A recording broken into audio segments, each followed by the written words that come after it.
It's very strong, very intense. And when the dust settles, you realize it was a very inappropriate thing. Oh my God, why did I say that? Why did I do that? That's it. I'm not doing any more. Off to bed. And you think, oh, happens to them as well. They've had an amygdala hijack too. That happens to adults. I get it sometimes. But I try and control mine so that it's in my office so you don't see it, but it's only normal. You don't hear it, maybe not. But sometimes things really get me angry.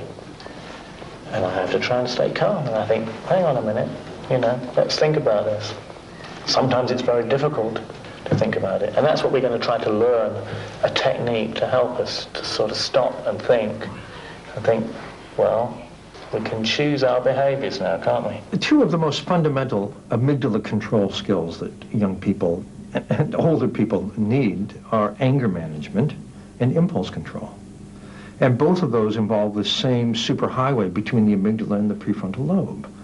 So to the extent that we can educate this circuit, that we can help people acquire those skills, they'll be better at managing their anger, and they'll be better at keeping their eye on the goal, at staying motivated. As you grow up, what they used to call in the old days self-discipline is something that one needs to develop very powerfully. The ability to say, you want to learn to play the cello. You're coming up to your grade 4 exams. It's a cold morning. It's 6 o'clock in the morning. You practice your cello before you go to school or before you go to work. It's cold and it's snug. The alarm clock goes at 6 o'clock. Do you get up or not? As part of their training in self-discipline, the Annandale group have set themselves personal targets. My target is I want to improve my temper, like not losing it as much. You want to control it and making sure I don't lash out on people whenever they get involved in my argument. To get on with Jade because... To get on with? Jade. Get on with Jade, okay. Because I don't like her. You don't get on with her? You don't get on with her, yeah? Mine is when someone fast goes out to play basketball, there's always some people that say they want the fast people, and then the other team says no, that's not fair, that they want them. And then they get in and argue and you never get to play. It's like everyone gets in a muddle and no one can pick teams. I just don't want to lose my playing time because I don't really like working at school. Mine is to change the way I react when Liam is being really annoying and won't go away even if I ask him to. Okay, so how are you going to do that?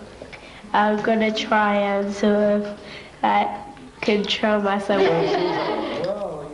Learning to control their impulses could have a dramatic effect on these children's futures. This is a rerun of a now famous experiment carried out over 30 years ago in New York, which shows just how important impulse control and delayed gratification can be. It's known as the marshmallow test.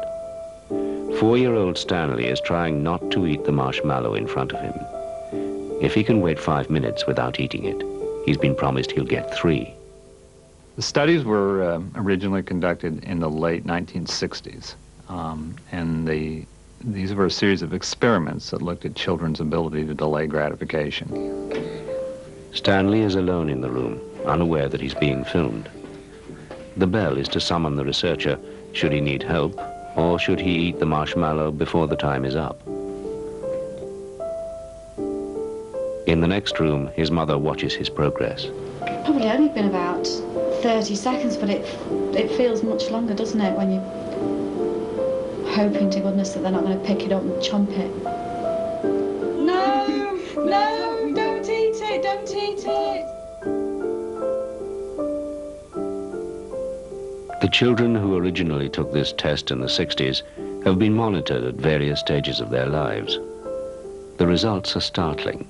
When the children were in adolescence, 13 to 15 years old, I took up this study and working with my colleagues began a follow-up study where we sent questionnaires out to their parents, basically asking them, how are your kids doing now? Well, we found there were 3 basic things that came out of the parental responses. One of the things is that kids that were able to wait as a preschooler were kids that were described by their parents as being more socially competent, They got along with other kids better. They had more friends. They were more outgoing, and so forth and so on. They're more academically competent. They do better in school. They tend to go a little further in school. And finally, they tend to cope with problems better. That is, when they have problems and they're frustrated, they cope with those problems better than do the kids who are unable to wait. It was such a simple experiment, but no one expected the results. Nobody expected that the children who waited compared to the ones who grabbed that marshmallow, as they were graduating and ready to go to university, would have on the SAT, the American exam for university entrance, a 210-point advantage out of 1,600 points.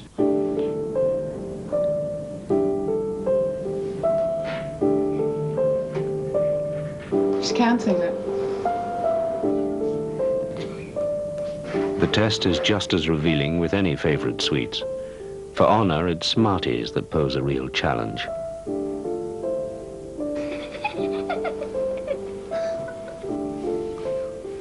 On average, only 2/3 of children pass the marshmallow test. The kids that are successful at waiting at that particular task are kids that use strategies like singing, playing with their clothes, doing fantasy games, looking around the room, playing with the table. They come up with a variety of distractors for themselves. The kids that have difficulty waiting are kids that fix their attention on the marshmallows. If they look at the marshmallows and they focus on those marshmallows, you know they're not going to wait much longer. The 5 children in this experiment found various ways to avoid focusing on the sweets. All of them played with their hands. Some devised games. Some pulled faces in the two-way mirror. Others sang. Go, dear, a female dear, where you ever go from. I can only just wait for 2 minutes. 2 minutes. Let's see if you can do that then. You all can. right? And if you can stop eating them, that's great. But if you want to eat them, ring the bell, and I'll come back into the room, and that's fine. But you don't get your 10 sweeties at the end if you do that. It's the only thing. Okay, I'll just try and wait for 2 minutes until you come. All right. Well, I'll leave you in here. Here. Okay. Young Jack was optimistic about his chances. All right. But would the temptation prove too much?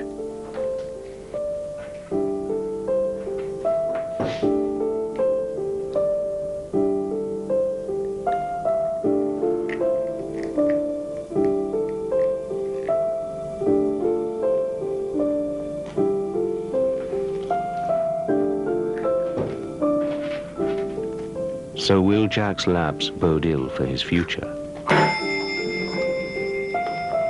2 things to know about if your kid eats the marshmallow. One is, it's not a doomsday sentence, because one of the things that we know is that there are many kids who don't delay gratification who go on and do quite well. But as a group, there tends to be more kids who struggle in that particular situation. Did you feel like you couldn't resist them? I feel that my time had come to eat them. There seem to be a number of things that are involved in children's understanding about deferred gratification. There certainly seem to be temperament differences, so that some children are better at holding on and being patient and waiting, and others are going to snatch the marshmallow right away, not different from some grown-ups who are better at holding off on what they want than others, and are different in different areas. We also think, though, that children's understanding of how they work themselves, their ability to be reflective about their own desires, may play a role in their ability to control them. The research team are now working on methods to teach children how to delay gratification. What we do is we bring children in and we ask them to do puppetry, and where they actually have a puppet that's faced with a challenging delay of gratification situation, and we train them skills that that puppet could use in order to work through that particular situation. With a very small beginning, you can set up a different trajectory through life. So if you start very young with the beginnings of an appreciation, or you're coached, as it were, into realizing the benefits of sometimes holding back, of not always doing the immediate thing, of developing that mental knack of being able to pause just for a split second before you make the hurtful remark, or before you reach for the last bit of cake, or before you, whatever it is that immediate impulse is. You give yourself a better chance of being able to pursue your goals which are deeper, or more true, or more important to you. Week 3 on the Allendale course. The children have been working on their personal targets, with mixed results. I'm going to change the way I react when Liam is really annoying me and won't go away. That was you, Jade, isn't it? And I'm going to try to get on with Jade. That was you, Liam, isn't it? I want to improve my temper. And I want to be able to have a confidence or a secret, but won't make it obvious so that others feel left out. Do anybody want to tell me whether they've tried any of these techniques since last week? Did you try it? How did you get on with it? I found it hard, and it was sort of like difficult.